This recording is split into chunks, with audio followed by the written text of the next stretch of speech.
Olá, tudo bem? Bom dia. Você já foi espetado por Deus? Eu já fui. Eu quero trazer uma palavra específica para você sobre isso, sobre os aguilhões de Deus, sobre a forma como Deus nos trata. Na verdade, eu quero compartilhar uma palavra que está em Atos 26:14. Diz assim a palavra do Senhor: E caindo todos nós por terra, ouvi uma voz que me falava em língua hebraica: Saulo, Saulo, por que tu me persegues? Dura coisa é recalcitrar contra os aguilhões. Queridos, Efésios, no capítulo 4, versículo 16, fala dos 5 ministérios ali, né? O apóstolo, o profeta, o mestre, o evangelista. E cada um desses ministérios tem por seu objetivo, né? Um dos seus objetivos é tratar dos santos, trazer um crescimento para os santos. Na verdade, cada um contribui da sua forma, né? Cada um contribui um pouco. O apóstolo contribui para os seus fundamentos. O profeta, ele está sempre trazendo uma palavra mais dura, de reflexão. O evangelista estimula o povo a estar evangelizando. O mestre, né, e o pastor, né, eles ajudam as pessoas a compreender melhor as escrituras, né? O mestre, ele limpa, né, ajuda a limpar as ovelhas, né, trazendo princípios bíblicos. E cada um traz a sua contribuição, né? O livro de Hebreus diz que se nós estamos sem correção, nós não somos filhos, somos bastardos. E Deus, ele quer nos tratar. Deus, ele quer tocar em algumas áreas da nossa vida que nós muitas vezes não permitimos que ele toque. Entende isso? O nosso Pai, ele sabe exatamente onde tocar, como nos trazer para uma realidade. O que é o aguilhão? O que é isso? O aguilhão era um instrumento, né, que era usado no Antigo Testamento, no Novo Testamento, há muitos anos atrás no Oriente Médio, para espetar os animais que eram obstinados, desobedientes, né? Nos tempos de Paulo, os animais eles eram usados como meio de transporte, assim como é hoje, né? E eles usavam aguilhão. Hoje a tecnologia mudou, né? Vai mudando muitas coisas, mas naquele tempo era espetado mesmo. Então, quando o animal ele empacava, né? O seu dono ali, ele espetava ali o animal para que ele pudesse continuar andando. E esse texto que eu acabei de ler para você fala, né, de Paulo, né? Ainda Saulo, na estrada de Damasco, onde ele tem um encontro com Jesus ali. Há um clarão no caminho ali, Jesus se manifesta para ele, eles caem no chão, ele ouve a voz e ele pergunta, ele diz, ele ouve uma voz, na verdade: Saulo, Saulo, por que tu me persegues? E ele responde: quem és tu, Senhor? E ali ele entende quem estava falando com ele. Mas eu quero falar para você dos aguilhões, porque Jesus fala com ele: Saulo, duro é para ti recalcitrar contra os aguilhões. Ou seja, você não está sofrendo, você está sofrendo, você não está percebendo, Saulo? Você ainda não está percebendo? E eu quero tratar para você, o primeiro aguilhão que a gente aprende aqui no texto aqui, é o aguilhão da consciência, né? O Espírito Santo, ele convence o homem do pecado, da justiça e do juízo. Essa é a função do Espírito Santo de Deus. E ele está na terra, convencendo o homem do pecado, da justiça e do juízo. É uma função dele. Com certeza o Espírito Santo já estava na mente de Paulo naquele tempo falando: Paulo, ô Saulo, ainda Saulo, Saulo, preste atenção, cara. A primeira coisa que eu aprendo é que Saulo, provavelmente ele já tinha uma insatisfação contra o judaísmo. O judaísmo ali se torna uma religião sem vida, e a verdade, a religião ela não tem vida. A religião ela não produz na gente vida. O que produz é o evangelho de Jesus. E ele estava já insatisfeito.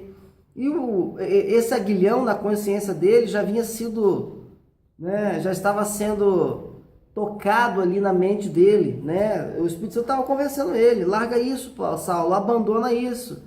E a primeira coisa que a gente aprende é isso: uma insatisfação com relação à religião, uma insatisfação com relação à vida que ele levava, uma vida religiosa, sem piedade, né? Uma vida de cobranças e sem nenhum tipo de gratificação, vamos dizer assim, né? Era uma vida de cumprir normas, regras e lei, não tinha prazer naquilo.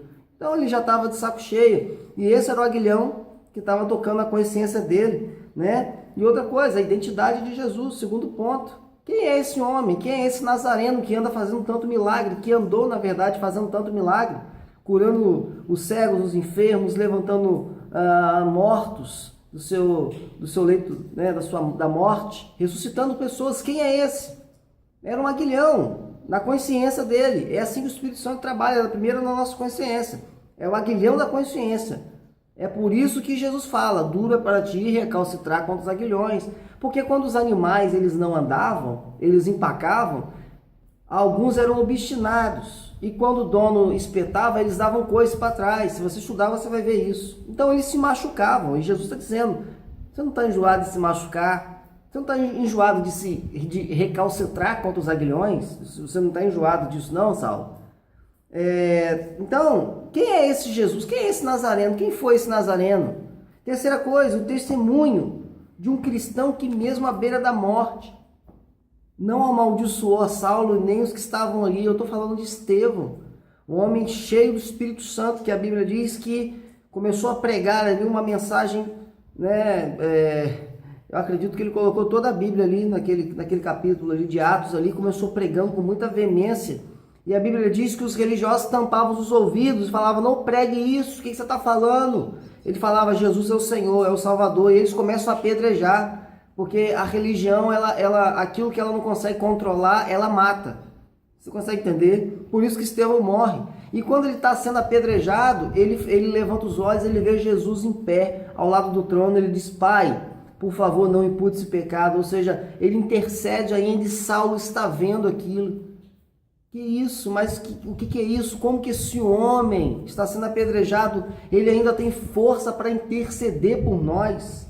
Que é isso? Que mensagem é essa? De onde está vindo isso? Todas essas questões ficavam martelando na cabeça de Saulo. E aqui começam os nossos desafios, né? É o aguilhão da nossa consciência, o Espírito Santo trabalhando, falando e nós rejeitando. Ele usa os pastores, os líderes, os profetas, o evangelista da TV, falando para você do seu pecado. A sua própria consciência diz para você que aquilo que você está fazendo está errado e você está ignorando. Esse é o primeiro aguilhão. E quando o aguilhão da consciência não funciona, temos um segundo tipo de aguilhão, que é o aguilhão circunstancial, que é o que acontece na vida do profeta Jonas. O profeta Jonas, Deus dá uma direção, vai para Nínive, prega lá, tem um povo lá, 120 mil pessoas, precisando se arrepender, que eu vou destruir. O profeta, em vez de ir para Nínive, ele vai para Tarsis. E dentro do navio que ele pega, enquanto eles estão navegando com os marinheiros, né, e Jonas ali, a Bíblia diz que se levanta um temporal no mar, começa a sacudir tudo.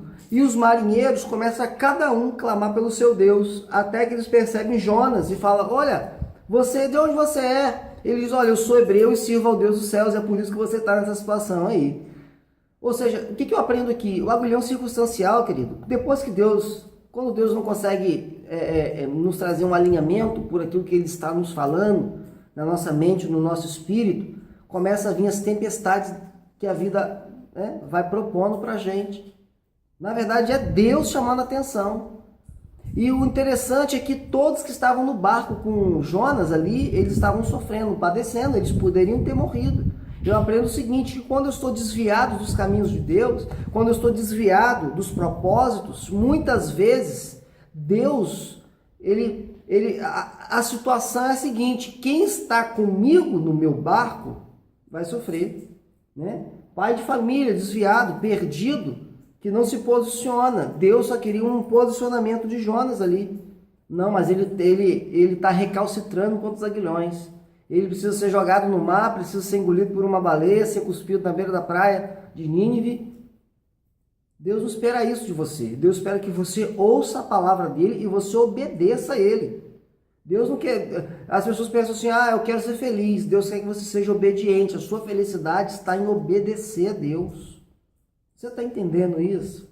Então, queridos, não espere ser espetado por Deus. Obedeça, não recalcite contra os aguilhões. Você que está desviado ouvindo essa palavra, procure Deus, procure uma igreja, vá lá, Sirva o Senhor, seja abençoado, ok? Que esses aguilhões aí passem longe de você, porque o aguilhão é para aqueles que estão obstinados.